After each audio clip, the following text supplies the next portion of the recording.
I have a question that I'd like both Dr. Farooq Abdullah and Gilani Saab to answer.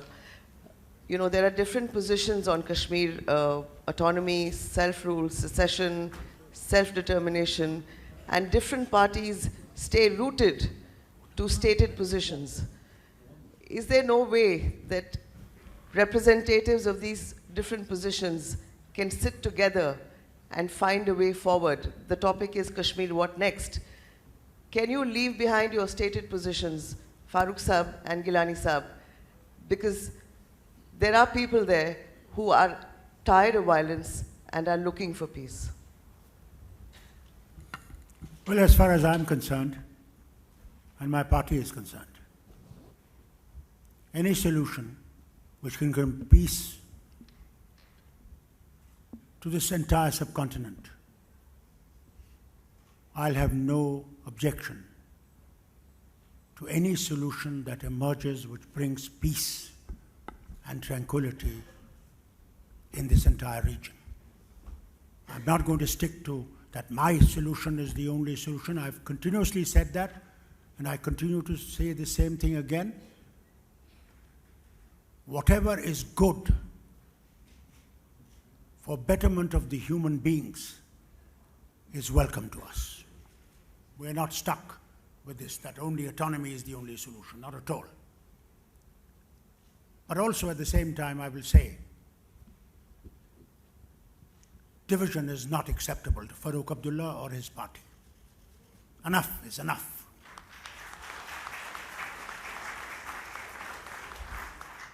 मैं general जे सिंह हूँ. आज से 20 साल पहले मैं आपके घर पे तशरीफ़ लाया. मेरा ट्रुप्स आपके गांव में ऑपरेशंस कर रहे थे.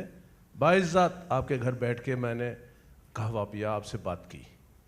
आपने उस समय भी यही अल्फाज बताए थे, यही आपके जज्बात थे. उसमें सिर्फ एक चेंज हो गया है कि अभी आप पाकिस्तान की ज़्यादा बात नहीं कर रहे. तो आप समझते हैं कि शायद आपका फ्यूचर आज़ाद देश के हैसियत से अच्छा रहेगा. I don't mind your views, but I feel आपने एक बार भी जिक्र नहीं किया कि कितने बेकसूर लोग मारे गए वहाँ पे. कितनी जस्ट 1 month ago 2 नौजवान लड़कियों को सोपोर से ही आपके गांव के बहुत नज़दीक है जगह उठा के ले गए, दिन दिहाड़े उनको शूट कर दिया. वो किसने किया? अच्छा, और जो भी मैं कह रहा हूँ 20 साल पहले तकरीर मैं देता था लोगों को, आपके गांव में मैंने तकरीर ये दी थी कि आप बताइए कि पहले मंत्री के बड़े बड़े घर बनते थे, आजकल किसके बड़े घर बन रहे हैं? किसके बच्चे लंदन या बॉम्बे या दिल्ली में पढ़ रहे हैं? आज से 20 साल पहले मैंने ये तकरीर दी और आप बताइए उसके बारे में आपने बिल्कुल जिक्र नहीं किया. मैंने खून बहाया है अपने देश के लिए, मैंने आपकी धरती पे पवित्र खून बहाया. मैं कह सकता हूँ जो आपके कश्मीरी भाई बहन हैं जिन्होंने खून बहाया, जिन्होंने जाने खोई हैं, वो बोल सकते हैं. पाकिस्तान से भी जो नौजवान बच्चे आए, गलत रास्ते पे आए, वो भी मारे गए, उनके माँ बाप भी आपसे सवाल कर सकते हैं. लेकिन आपने उनका कोई जिक्र नहीं किया. अगर हम अल्लाह को प्यारा हो गए होते तो हमारे ऊपर एक झंडा पड़ जाता और कहीं तगमे में जाते. लेकिन हम, अल्लाह ने ही शायद हमें बचाया और उनका इसको मत टारगेट करो, इसको अल्लाह बचा रहा है. तो कहने का ये मतलब है आपके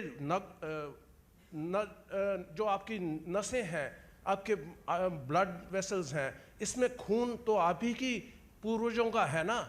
तो वहाँ पे अवंतीपुर में, वहाँ पे मार्तंड में जो बड़े बड़े शिव टेम्पल बने, इतने बड़े बड़े पत्थर हैं, 20-20 किलोमीटर पे मंदिर हैं, ये किसने पत्थर उस आसमान से गिरे थे क्या? तो आपके पूर्वजों को आप डिसोन कर रहे हो. आप कैसे कह सकते हो कि आप अलग हो? आप हिंदुस्तान का एक हिस्सा हो, हमेशा रहे हो. बुद्धिज्म भी आई, अशोक का राज आया, मौर्य चंद्रगुप्त मौर्य का राज आया. Kashmir was very much part of this Hindustan. और हिंदू कुश माउंटेन का लिमिट है, सरहद है. हिंदू कुश नाम हमने नहीं दिया. सो इतना ही कहना चाहता हूँ. आप जरा कहिए. Yes please.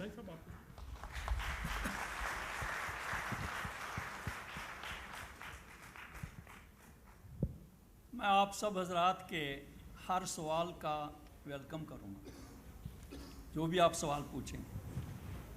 जहाँ तक इनोसेंट किलिंग्स का ताल्लुक़ है, हमने हर मौके पे इनोसेंट किलिंग्स की शदीद अल्फाज में मजम्मत की है। मैंने किताबें लिखी हैं, अगर आप लोग मेरी किताबें पढ़ेंगे, कोई ऐसी किताब आप नहीं पाएंगे जिसमें इनोसेंट किलिंग्स की मजम्मत ना की गई हो, चाहे कोई मुसलमान मारा गया हो, चाहे कोई हिंदू, चाहे कोई सिख, और चाहे कोई और बेकसूर और गैर मुसल्लह शख्स मारा गया हो। मैं आपको बताना चाहता हूँ कि ये जो टेररिज्म हम कहते हैं, टेररिज्म का 3 सतह पे मुजाहरा होता है। कभी एक फ़र्द टेररिस्ट बन जाता है और बगैर किसी जवाज़ के इनोसेंट लोगों को गोलियों का निशाना बनाता है, वो एक फ़र्द टेरर बनता है, टेररिस्ट बनता है।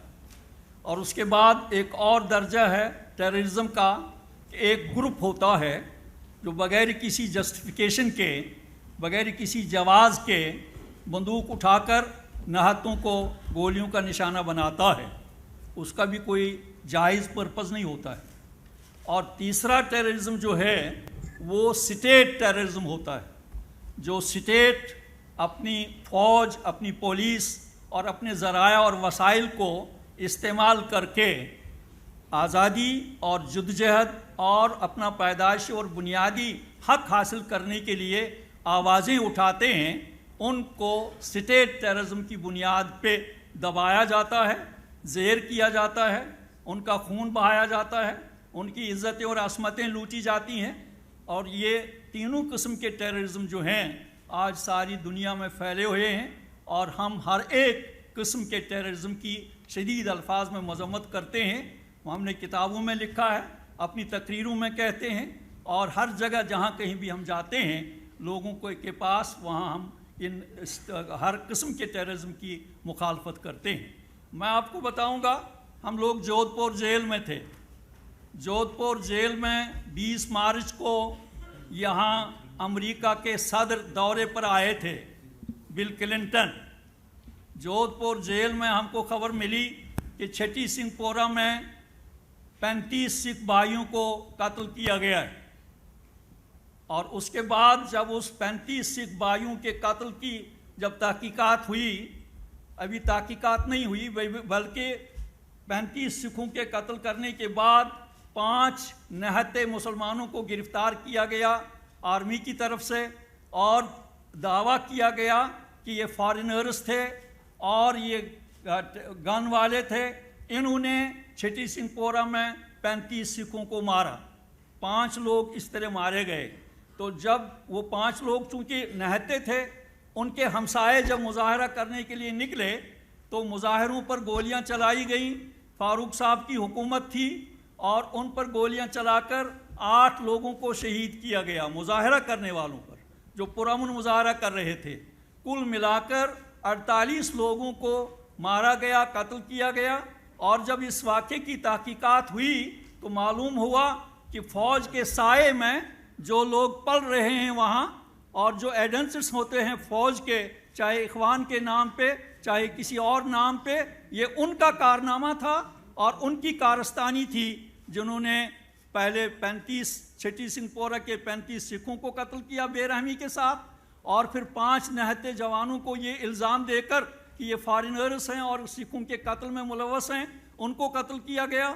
और फिर पुरअमन मुजाहरे पे गोलियां चलाकर 8 लोगों को शहीद किया गया। इस तरह 48 लोगों को मारा गया। खुद आप देख लीजिए तहकीकात क्या आपको कह रही है। आरिफ साहब, आप कुछ कहना चाहते हैं? जी, मैं आरिफ साहब 1 मिनट, मैं ज़रा ये क्लैरिफाई करूं। हिंदुस्तान का ही बड़ापन है। जब वो निहत्ते जिन 5 का ये कह रहे हैं, मैं चीफ मिनिस्टर था। मैं उसी वक्त जब मैंने ये सुना, मैं जम्मू में दफ्तर थे, मैं हेलीकॉप्टर से वहीं उतरा जहां ये हुआ था, और हमें जज मिला मद्रास का, जेठमलानी साहब लॉ मिनिस्टर थे, उन्होंने तहकीकात की। गिलानी साहब भूल जाते हैं, बहुत दमदारे तकरीरें करते हैं ना आज़ादी के बारे में, मगर ये भूल जाते हैं, सच्चाई नहीं बोलते हैं। इनके कॉल और फेल में फर्क है. What he says and what he does are two different things. I went, investigations were done, and people responsible were there and then held responsible for that. He talks of Pakistan. Governor is killed, murdered. Christian leader is killed. Gilani साहब, कहाँ इस्लाम में लिखा हुआ है कि उसका जनाजा नहीं पढ़ा जाएगा? किस कुरान में लिखा है? किस पाकिस्तान की बात करते हैं आप, जहां इस्लाम के बारे में यह है गिलानी साहब कि गवर्नर मारा जाता है और जनाजा पढ़ने के लिए कोई तैयार नहीं है, और कातिल को जो है उसे बुलंद नारों से वेलकम किया जाता है. गिलानी साहब, ये तो हिंदुस्तान की भलाई देखिए. पहली तो बात यह है, वेरी क्रिस्पली, मैं सलमान तासीर साहब का जनाजा पढ़ के आया हूँ. ये कहना कि उनका जनाजा नहीं पढ़ा गया, ये गलत है. ठीक है, उसे दूसरी बात आरिफ मोहम्मद खान साहब से है. मौलाना अबुल कलाम आज़ाद को मैं भी एडमायर करता हूँ, हम पाकिस्तान में भी करते हैं, बहुत बड़े स्कॉलर थे, पर आपको शायद इल्म नहीं, या इल्म है तो आपने बताना मुनासिब नहीं समझा कि मौलाना अबुल कलाम आज़ाद की किताब इंडिया विंस फ्रीडम के कुछ इक़्तिबासात थे जो उन्होंने शाया नहीं करने दिए, और उन्होंने अपनी वसीयत में लिखा था कि उनकी वफ़ात के 30 साल बाद वो शाया होंगे. 1958 में मौलाना अबुल कलाम आज़ाद फौत हुए. कल मेरी बीवी और मैं, हम उनके मकबरे पे यहाँ मस्जिद के साथ होके आए हैं. वो फौत हुए और 30 साल बाद 1988 में उनको छापना चाहा, फिर स्टे ऑर्डर हो गया. 1992 में वो किताब इंडिया विंस फ्रीडम फिर छपी, और उन इक़्तिबासात में which he did not want to have been published during his lifetime or shortly thereafter, जो criticism है of the Indian National Congress after the 1937 elections कि क्यों मुस्लिम लीग के नॉमिनीज़ को नहीं लिया गया, और क्यों बिहार और बॉम्बे के चीफ मिनिस्टर्स को ऑन कम्यूनल बेसिस अपॉइंट किया गया, और 1946 में कैबिनेट मिशन कांग्रेस ने क्यों नहीं कबूल किया वन जिन्ना साहब ने कबूल कर लिया था, वो आप उनका भी जिक्र करें. और आखिर में अर्ज़ करना चाहता हूँ कि मौलाना मौदूदी का आपने जिक्र किया, to mischaracterize Pakistan. Munir report, you read it all, Maulana Maududi's views are not the views of Pakistan. कल यहाँ मैं एक सेशन में था, सुब्रमण्यम स्वामी साहब के views were not the views of India, but अब मैं वो ले जाऊँ पाकिस्तान और कहूँ कि वो सुब्रमण्यम स्वामी के व्यूज़ जो हैं वो इंडिया के व्यूज़ हैं. Please kindly do not mischaracterize Pakistan. Thank you. I think, because I'll ask the last question now. The last question. My question was. Let Aziz Saab finish, and then last question, and then I'll give you the opportunity. Okay. Aziz Saab. Gilani साहब ने फरमाया कि topic जो है what next, discussion उस पर होना चाहिए था. अगर आपके पास वो आर्गूमेंट्स नहीं है व्हाट नेक्स्ट, तो don't bash Pakistan for God's sake. We are here to discuss, and we are here to resolve an issue. We are here to discuss how to resolve that issue. All that the two gentlemen have done is bash Pakistan. This was not the purpose of this meeting. The purpose of this meeting was how to resolve the issue of Kashmir and the problem that India is facing, Pakistan is facing, and the people of Kashmir are facing. This was the purpose of this discussion. Thanks. It's true. मैं बोलूँ sir? Manoj ji. Thank you. I think Mr. Arif Mohammad Khan would like to. पहली बात तो ये है कि मैंने मौलाना मौदूदी का जिक्र पाकिस्तान के कॉन्टेक्स्ट में नहीं किया. मैंने कहा गिलानी साहब आपका ताल्लुक जमात इस्लामी से है, और मैंने ये भी कहा कि अनफिनिश्ड एजेंडा पार्टीशन का आप उसको कंप्लीट कर रहे हैं, या मौलाना मौदूदी के उस एजेंडे को कंप्लीट करना चाहते हैं कि हिंदुस्तान के मुसलमान को उसके सिटीजन के जो राइट्स हैं उससे डिप्राइव कर दिया जाए. میں نے یہ کہا میں نے پاکستان سے مولانا مودودی کو جوڑا ہی نہیں تھا. دوسری میں ایک بات یہاں پہ کہنا چاہتا ہوں. میں ابھی گیلانی صاحب کو سننے کے بعد راج ترنگنی 800 سال پہلے لکھی گئی تھی, اور راج ترنگنی میں کلہن کہتا ہے, اور یہ دھیان رکھیے گا, that Raj Tarangani is not the history of the ordinary common folk of Kashmir. Raj Tarangani, the very name itself is River of the Kings. It is a history of the kings, of the ruling elites, generals, اور اس میں ایسا خوبصورت گیلانی صاحب کو جب میں نے سنا, یا میں اس پورے ایجیٹیشن پر نظر ڈالتا ہوں, تو دھیان رکھیے گا کہ یہ عام آدمی کے لیے نہیں کہا ہے کلہن نے, یہ ان کے لیے کہا ہے جو صاحب حل و عقد ہیں, جو لیڈرشپ دیتے ہیں, ان کے لیے کہا کشمیر از a country which ڈیلائٹس in انسریکشن.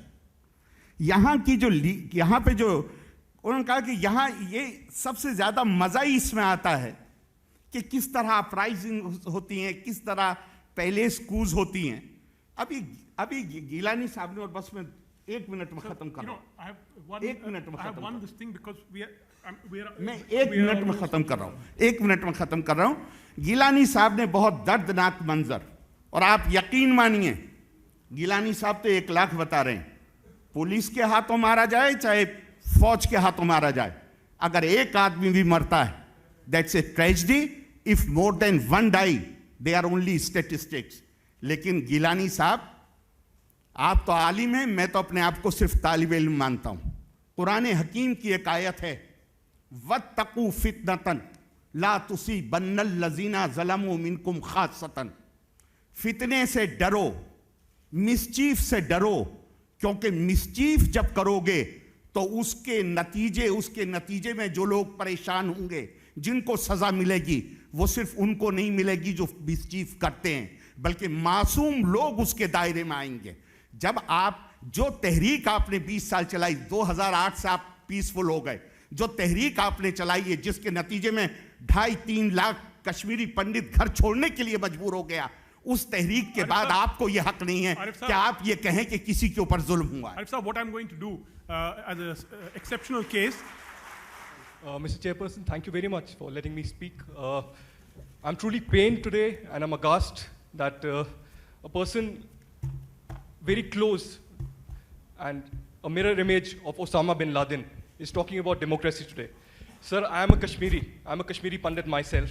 I was just 9 months old when I was thrown out of Kashmir. My mother had to pull me and keep me in a cloth so that people like Gilani, Sayyid Ali Shah Gilani, who is sitting here, do not kill me. There were hundreds like kids like me who were killed. There were hundreds of women who were raped in Kashmir. I'm not talking as a Kashmiri Pandit today. I'm talking as a common Kashmiri. What does he have to say about Kashmiri Pandits, the Ladakhis, the Jammu people, the Gujjars, the Bakarwals, who are suffering for all these years?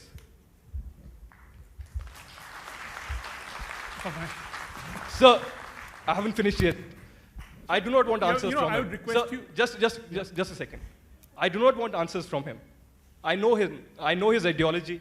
I know what he is fighting for. اتنا ہی مجھے بتا دیجئے, عبد الغنی loan تو آپ کے اپنے تھے, ان کو کیوں مروایا آپ نے؟ میری بات سنیے. عبد الغنی لون تو اپنے تھے, حریت کے تھے, کیونکہ وہ انڈیا کی بات کرتے تھے تو انہیں بھی مروا دیا. بس ایک ہی چیز میں آپ فیتھفل ہیں, جو آپ کے ماسٹرز ہیں اکراس دا بارڈر پاکستان میں, ان کی بات آپ 2 ٹوک رکھیں گے, لیکن کشمیریوں کی بات کبھی نہیں بولیں گے. آپ گن کلچر کی بات کرتے ہیں, گن کلچر وچ سیٹ دا بیس آف آر ایکزوڈس, اس کی بات کرتے ہیں. آپ کیا آج تک لال چوک بند کیا ہے آپ نے یاسین ملک کے خلاف, جس نے کشمیری پنڈتوں کو بھگایا ہے کشمیر سے؟ کیا بٹا کھراٹے کے خلاف آپ نے کچھ آواز اٹھائی؟ Kaul Saab, I think you made your point very vociferously, and I think now I'm going to ask Mr. Gilani. میں اپنے پنڈت بھائی بیٹے سے کہوں گا کہ وادی کشمیر سے پنڈت برادری کا جانا, اس میں ہمارا کوئی عمل دخل نہیں ہے. وہ ایک سازش کے تحت وہاں سے نکالے گئے, ایک سازش کے تحت وہاں سے نکالے گئے. جب وہاں جگموہن صاحب بحیثیت گورنر کام کر رہے تھے, ہم لوگ جیلوں میں تھے, ہم لوگ باہر نہیں تھے کہ ہم پر کوئی الزام دھرے, بلکہ ایک سازش کے تحت ان سے کہا گیا کہ آپ لوگ ہمیشہ سردیوں میں جموں جاتے ہو یا دلی جاتے ہو تو 2-3 مہینوں کے لیے آپ لوگ چلے جاؤ تاکہ ہم اس مومنٹ کو کرش کر سکیں اور اس کے بعد آپ لوگ آ جاؤ گے. تو یہ ایک سازش تھی جس سازش کے تحت ان کو وہاں سے نکالا گیا.